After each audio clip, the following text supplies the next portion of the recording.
नमस्कार.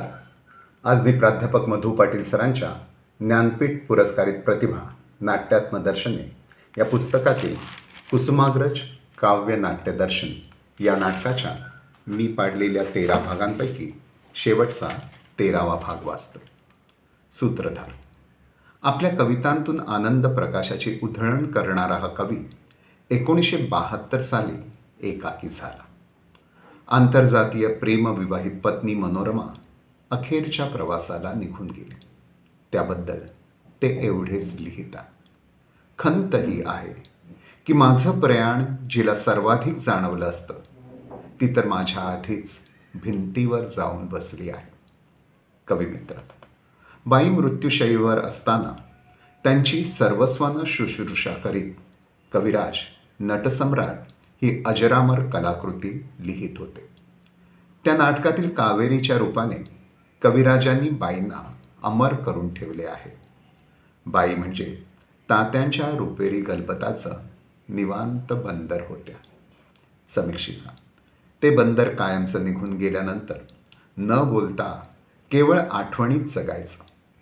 फक्त कारवार या ठिकाणी बाईंना घेऊन गेले होते म्हणून आता तिथं गेल्यावर कारवार या कवितेत न बोलता राहता येत नाही म्हणून एकलेपणाच्या अपार भेसूर आभावांतून धावतो आहे असं कड काढीत बोलायचं. मला एकटा पाहून येथे लहरी लहरीत कुजबुज होते, होय सयानो खरे असे ते. असे वाटते एक पिसामी अपार भेसूर आभावांतून धावत आहे. भयान मरत्या निशब्दातून 2 शब्द ते आता पुरेचे शोधत आहे. तिमिरात चालतो वाट. कविमित्र. आणि तेही तसेच काही वर्षे जगत तिमिराच्या वाटेकडे निघाले. रसिका. 1998चा त्यांचा वाढदिवस. कविवर्य तांबे यांचे ढळला रे दिन ढळला सखया लागले नेत्र मम पैलतिरी हे कडवे आळवून आळवून म्हणू लागले. आणि गाणं संपल्यावर म्हणू लागले, आता हे गाणे माझे झाले आहे. सूत्रधार. पैलतीराकडे जाणारे त्यांचे गाणे कसे झाले आहे? रसिका. पैलतीराकडे जाणारे त्यांच्या मस्तानीचे गाणे त्यांच्या दुसरा पेशवा या नाटकात त्यांनी अनुभवले होतेच. ते असे. मस्तानी. जाते मी, अमोल आनंदाची घटका आहे ही. आनंद आनंद भरला आहे सगळ्या दिशांतून. मोहरलेल्या मांडवाखालून एखाद्या सुगंधाच्या लहरीसारखी मी चालले आहे. आले आले मी. डोळ्यात आसवं असली तरी ती सुखाची आहे. मी रडणार नाही. माझ्या वीराबरोबर स्वर्गारोहण करताना मी हसत अगदी मस्तानीसारखी हसत आले आहे. चला, आपल्या अनंताच्या प्रवासाला सुरुवात झाली.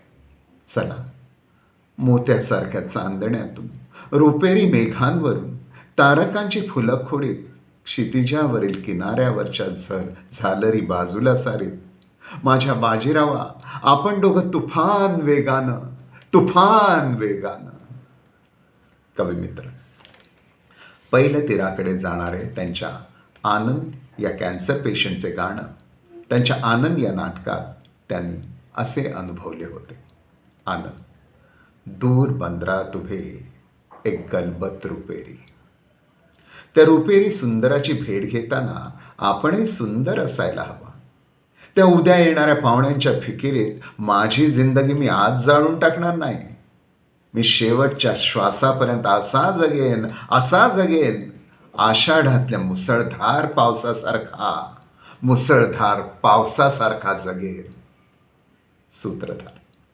आणि पैलतीराकडे जाणारे त्यांच्या नटसम्राट आप्पासाहेब बेलवलकरांचे असलेच गाणे त्या नाटकात अनुभवलेले. आप्पासाहेब नटसम्राट. चैत्रातली सोनेरी सकाळ माझ्या अंगातून शिरपते आहे. नव्या नाटकाचा पडदा वर जायची वेळ झाली आहे. तिसरी घंटा वाजत आहे. धुपाचा सुवास हवेत दाटला आहे.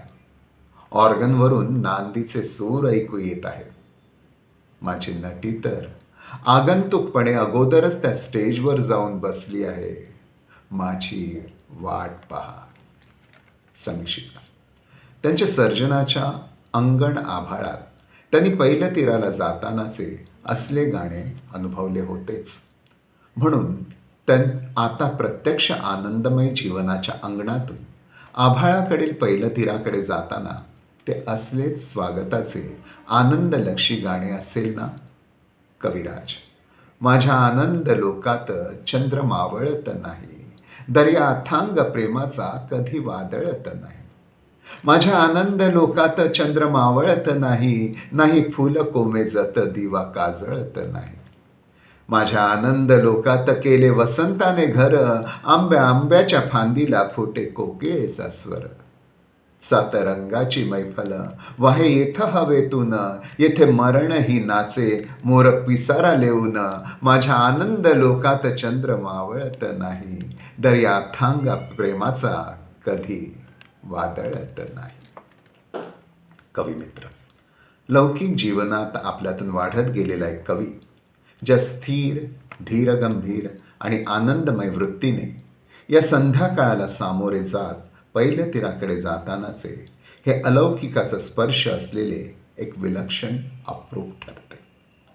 आपल्या जीवन लालसेच्या सखीला तो सांगतो आहे, इथला सारा प्रवास सुंदर होता, पथ कुसुमित होते, रिमझिमत चांदणे होते, हे सारे खरेच.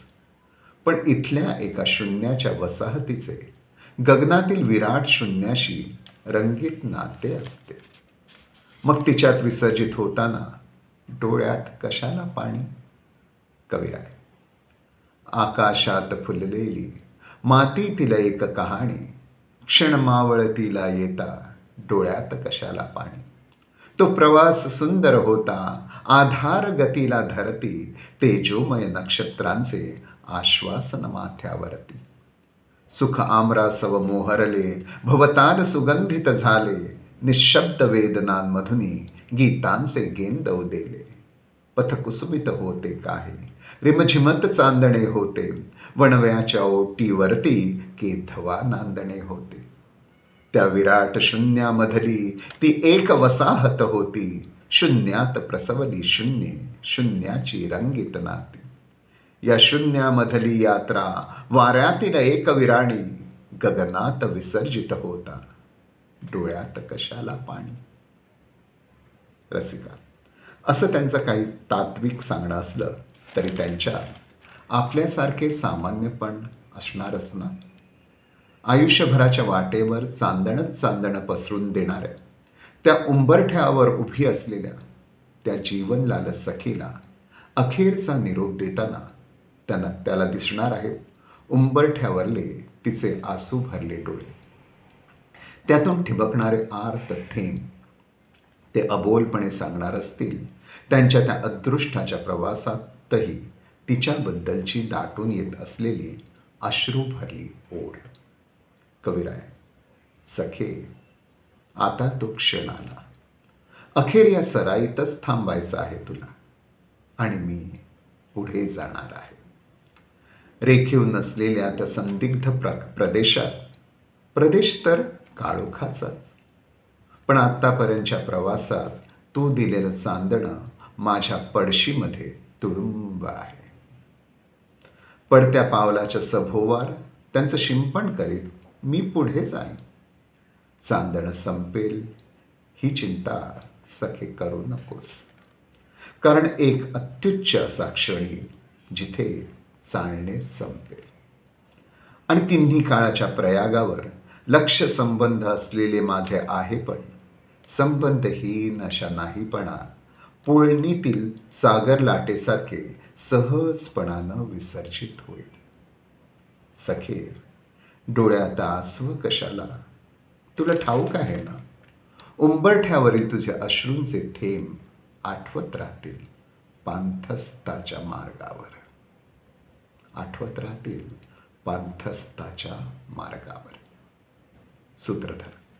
आपल्या जीवन लालसेला ज्यांनी खूप खूप सर्जनशील दिव्य दिलं, त्या कुसुमाग्रजांना अदृष्ट प्रवासातील वाटेवरच्या त्यांच्या डोळ्यात पाणी न आणता गंभीर प्रसन्नतेनं निरोप देत निरोप घेऊया. रसिका. अगदी त्यानं स्वागतपर नमन केलं, अगदी बंहंशी त्याच शब्दात. निरोप घे तू दिव्य कविवरा, निरोप घे तू दिव्य कविवरा, अंबरात तव चमकत तारा, अंबरात तव चमकत तारा, निरोप घे तू दिव्य कविवरा. गर्जा जय जयकार क्रांतीचा, गर्जा जय जयकार क्रांतीचा, घुमविलास तू त्या वीरांचा, घुमविलास तू त्या वीरांचा, सर्जक तेजाचा तू भास्करा, निरोप घे तू दिव्य कविवरा, निरोप घे तू दिव्य कविवरा. रंगित गंधित कुसुमित प्रीती, रंगित गंधित कुसुमित प्रीती, उदात्ततेची स्पर्शित नीती, उदात्ततेची स्पर्शित नीती, कल्पकतेचा भव्य पिसारा, निरोप घे तू दिव्य कविवरा, निरोप घे तू दिव्य कविवरा. अंतरग्नी फुलण्यामुचा, अंतरग्नी फुलण्यामुचा, समिधा दिधल्या वैदिक रुचा, समिधा दिधल्या वैदिक रुचा, जाळत ठेव त्या यज्ञी ऋषीवरा, निरोप घे तू दिव्य कविवरा, निरोप घे तू दिव्य कविवरा. जीवन मूल्ये किती तू दिधली, जीवन मूल्ये किती तू दिधली, तीच इथे हो क्षणी क्षणी रुजली, तीच इथे हो क्षणी क्षणी रुजली, पूजा त्यांची होत निर्भरा, निरोप घे तू दिव्य कविवरा, निरोप घे तू दिव्य कविवरा.